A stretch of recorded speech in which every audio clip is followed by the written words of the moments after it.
Oh, bhai saab, this is too good. Very nice actually. Indian festivals are all about food. And for us, food has to have a dessert. So let me teach you a Sheer Khurma.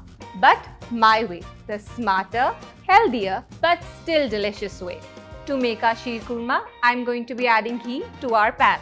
The savories are going to be added into our hot ghee and roasted till they are a golden brown. This step doesn't take very long, just about 5 minutes.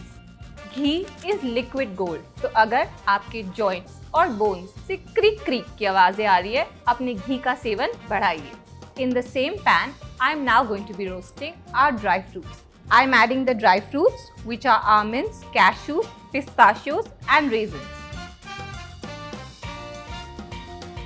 In another pan, I am going to simmer down the milk. For a healthier and gut-friendly version, I am using skim milk. If you get bloated or feel gas while drinking milk, in this recipe, you can substitute it with lactose-free milk or even almond milk. For a healthier version of the Sheer Khurma, I am using coconut sugar. This has a much lower glycemic index and causes less inflammation to your gut.